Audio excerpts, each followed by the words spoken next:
Today on the Chat and Chew Show. And she got pregnant again, and we had one of those fork in the road type moments. I remember pulling up to the clinic, and she broke down in tears, and like, can't do it. And we were already kind of like, we were just, and that for me, I told her, I was like, look, whatever you want to do, I'm here. Let's just figure this out. So when she decided, like, yeah, let's just turn the car around, I was like, all right, cool, we'll make it work. Hey, it's Carla, aka Home Cook K, and I love a delicious, healthy snack. When I first made this one, I had to force myself to stop eating it. It's that good. The recipe developer calls it the very best granola, and she's not lying. Well, hello everybody, and welcome to the Chat and Chew Show. My name is Betty. And I'm Roxanne. And we are super thrilled that you have joined us. You guys, we say that every time. Really, we mean it. We're glad that you joined us. So the Chat and Chew Show is designed to empower you to do relationships better. And I don't want you to think about just romantic relationships, although that's important. Everybody is in a relationship. You are a school teacher or a mother or a dentist. Give me some more, Roxy. Wow, a dentist, that's important. That's a new one. That's a new one. That's very important. I don't know. So I'm in a very close relationship with my DoorDash drivers, you know. Okay. So they get my food here. Right. So maybe you got a relationship with your Uber driver too, you know. So, I mean, honestly, we're all in relationships, and, you know, relationships can be difficult to navigate. You could have someone very close to you, you love them, and then you run up on a conflict. And then how do you manage that? So the Chat and Chew is designed to give you tips and tools and tricks and things to think about to help you navigate your relationships better. Every relationship can use some improvement. So we want to be here to help you. And so I'm excited today because we got a special guest with us, one of Roxanne's friends, and we're going to be talking to him about where he is in his life right now. And I think today's show is going to be really helpful if you are a parent or you are co-parenting. Today's show is going to be really exciting. So again, we're glad to have you.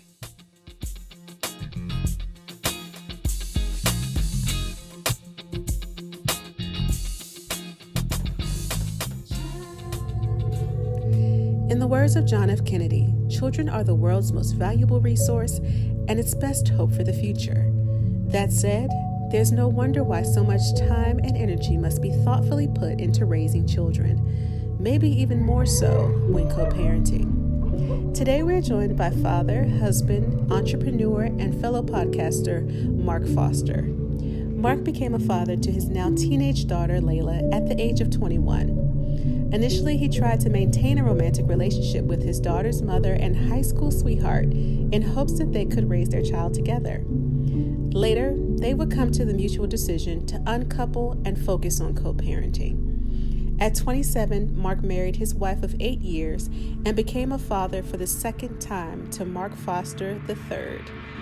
He not only manages his family at home, but must also make his daughter a priority, even though she is not with him full time. Get your pen and pad ready for the do's and don'ts of co-parenting.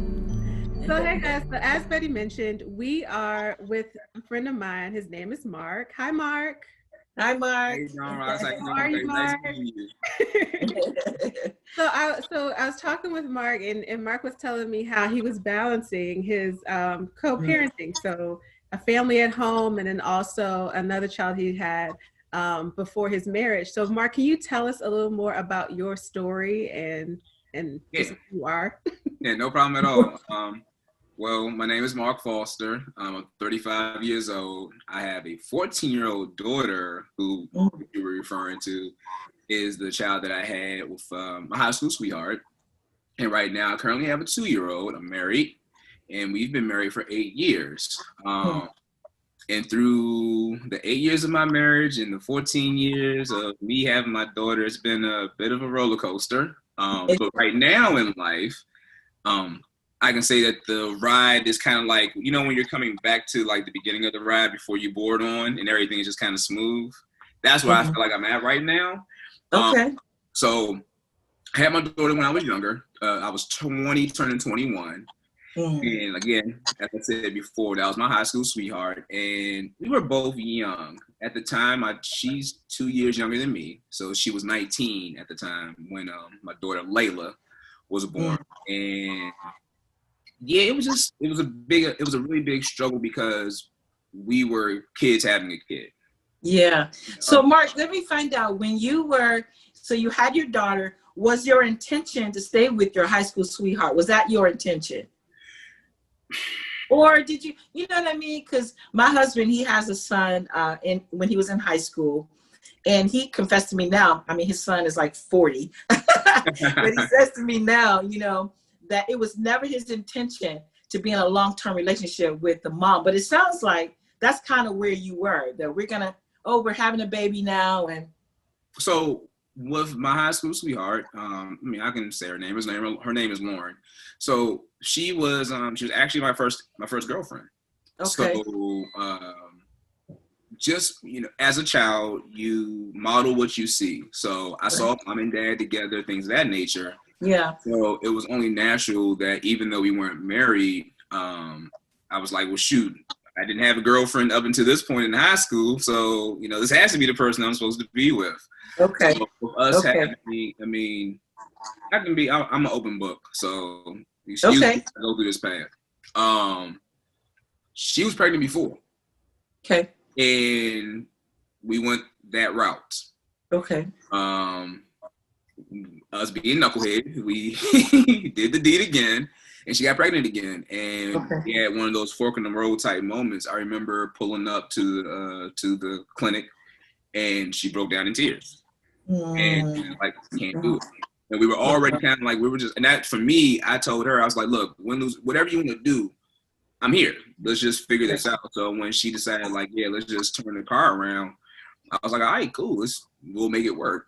And at the time, I was working at Blue Cross Blue Shield as a mailroom clerk, and I wasn't even living paycheck to paycheck. I was living from 1 week in the negatives to even further in the negatives the next week. So I had no benefits. I had no money really. And my dad was working for WMATA Metro, and he had for the longest time was trying to get me in. And all I heard growing up, or at least when I got to my adult age, was you need benefits. And I'm just like, what are these benefits things? So the moment I knew I was going to go forth with, having my daughter, I told my dad, I was like, hey man, those benefits, I need them. Right. So I get into WMATA and everything. And again, at that time, just the way that I say my mom and my dad in the same household, I just thought, we're going to have the child and we're going to, ride off into the sunset. We're going to be married, so on and so forth. But if I'm being honest with you, it wasn't what I only wanted to do it based off of what I saw, not necessarily off of what I felt. Because was, I'm not really into this relationship. Again, we were two rams just constantly butting heads. Because of what we saw again growing up, we thought this is what we're supposed to do. Yeah. Did someone tell you or give you wisdom on this, or you just kind of, okay, they did, okay? Because my husband said the same thing. He said an uncle pulled him to the side and was like, well, that's funny, huh? And said, take care of your child, but you don't have to get married. So that's the story. Because that's literally verbatim. Okay. So, just a quick little peek behind the scenes. My cousin, post-production, my cousin who stays with me, his father, he was, of course I had my dad and everything, but my uncle, he was very, very influential as far as, especially in that moment in my life, because he dealt with a similar situation. Yeah, same thing.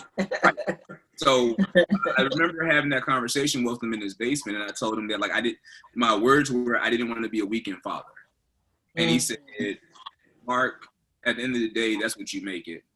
But what you have to do is you have to be happy. Because if you're happy, then your daughter will be happy. But if you're just in the relationship simply to it's quote unquote the best thing to do, and you're miserable, the child's going to feel that. And you don't never want to put them through that. And him telling me that gave me, like, a lot of comfort to say, all right, well, I'm going to try to make this work as much as possible, but I'm not going to force this square peg into a round hole.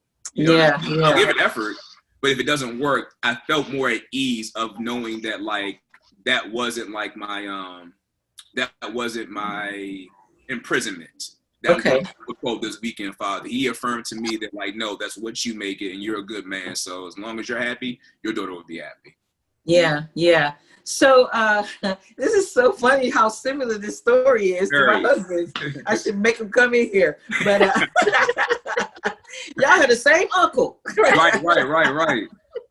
Uncle Willie. Time traveler, apparently. Shoot. That is so funny. So time goes by then. Your high school sweetheart has your daughter, and then you find someone. Yes. Tell us about that. So what ended up happening was once my daughter was born, we did try to work things out. Tried our best, and we both got to a point where we were both trying to question ourselves, saying like, why are we even doing this? But we never had that dialogue with one another, but secretly we were feeling that way. And at one point in time, I was at a party, and there was a girl that came through, and she wasn't even supposed to be there. And I remember her just being like really, really quiet. And that was when I was in like my knucklehead stage. So we were doing a lot of adultish things that we had no business doing at that time and everything, but whatever. And she was just like to herself. And I remember telling my boy Pierre at the time, I said, I'm gonna get her number. And lo and behold, you know, some years later, that ended up being my wife. And at the time when I got married, my daughter had to be about 6. My daughter was 6. Okay. But my wife was always, she was in my daughter's life since my daughter was like 1.5, 2. Okay. So growing up, it's kind of like my wife, my current wife, she's always been there in my daughter's life, at least from my daughter's like, you know, recollection. Right. But it was weird at that time because you don't want to, it's kind of like you're trying to hide things from a person who you didn't already co-mingled with and everything. Yeah. Reacted. It was very, very, very weird looking back at it. I mean, I look at it now, I'm like, why did you do all that, bro? Like, just honesty. Just be, you can't hide her in the closet forever. But at the time, of course, youthful ignorance thinks that you can get away with this. You know what I'm saying? You can get away with murder. So that right there in itself, I mean, you can just see the strain within my relationship with, at the time, my girlfriend, where it was like, you know, just always trying to like balance both. Like, even though me and my child's mother weren't necessarily together, it's just the fact that we have this child and we were so young into the relationship that like I was still trying to navigate what that even looked like. Right. Yeah, it's so interesting that this story is so common, you know, with different faces, but kind of the same story. So we'll take a short break, and then we come back. We want to talk a little bit more detail about some of the actual struggles that that you went through, Mark, in this whole co-parent. Let's chew. Hey, it's Carla, aka Home Cook K, and I love a delicious, healthy snack. When I first made this one, I had to force myself to stop eating it. It's that good. The recipe developer calls it the very best granola, and she's not lying. It's the perfect combination of salty and sweet while being full of fiber. And since I have a tree nut allergy, I can make it whichever way I like.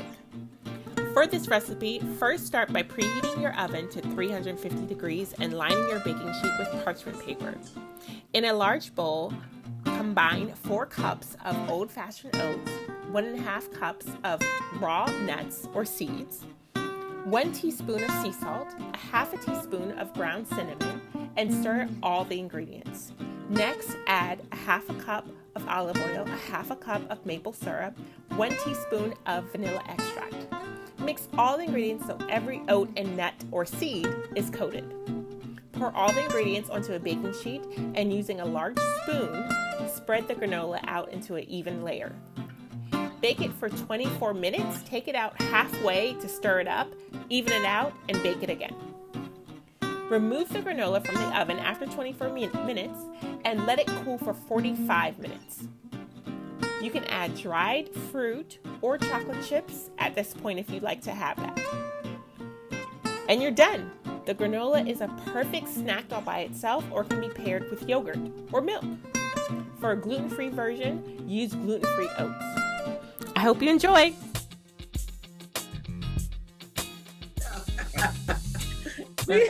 We all need to go to Carla's house and eat her food, when COVID is over and everything. Yes. But so we're here with Mark, and we are talking about basically co-parenting. So Mark had his basically high school sweetheart, you can call her, where he had a daughter with her, and then actually met his wife years later, and they are now married, and they have their own little one as well. And so he's talking with us about just the nuances of that. And so, Mark, we want to dive into what are some of the challenges of co-parenting and managing, basically an extended family. One of the biggest struggles over the years, and I was telling my wife this, recently, is just having to manage personalities, especially with my daughter being 14 now. So like, she's her own full-blown person, she she thinks she's making decisions, so on and so forth.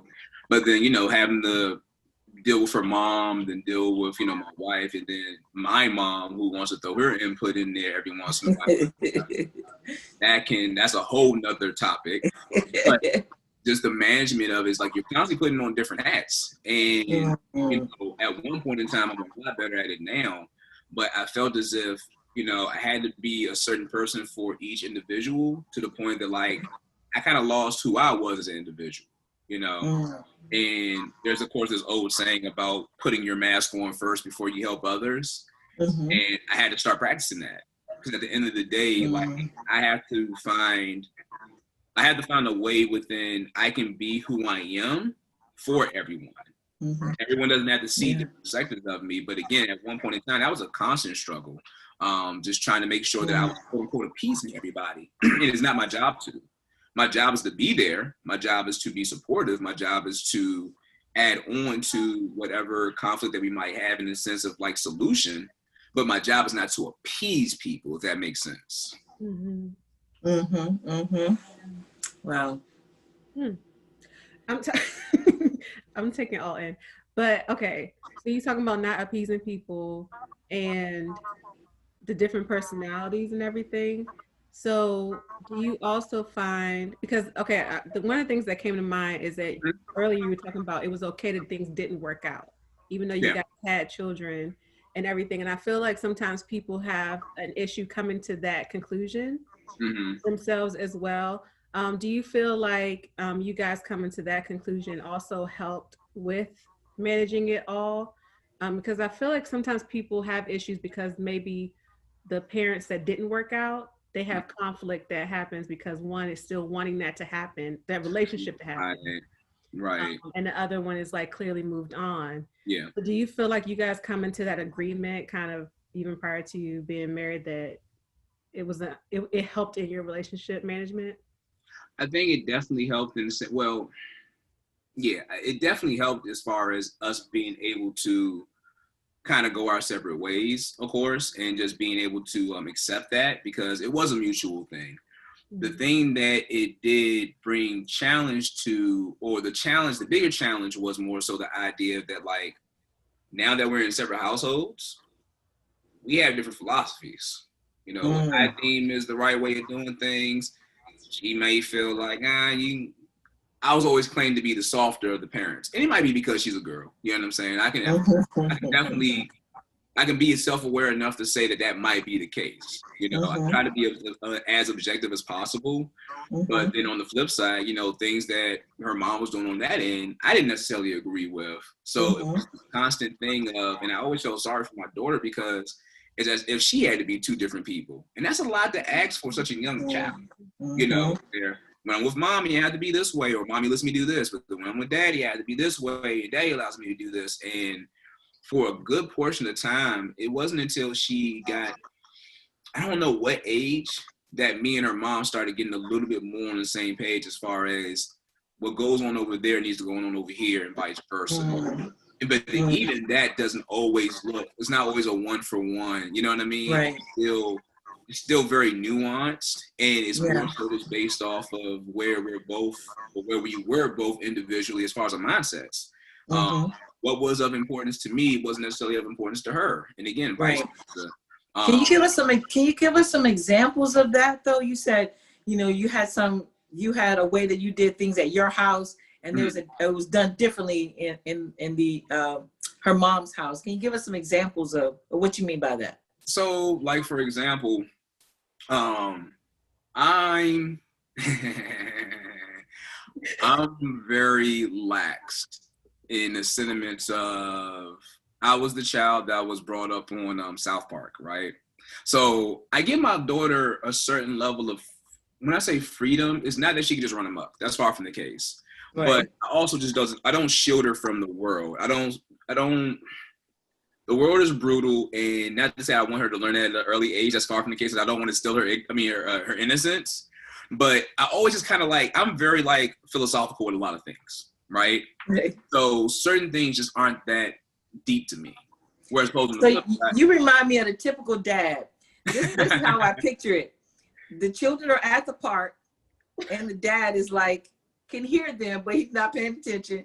Somebody's crying, and he's like, y'all all right?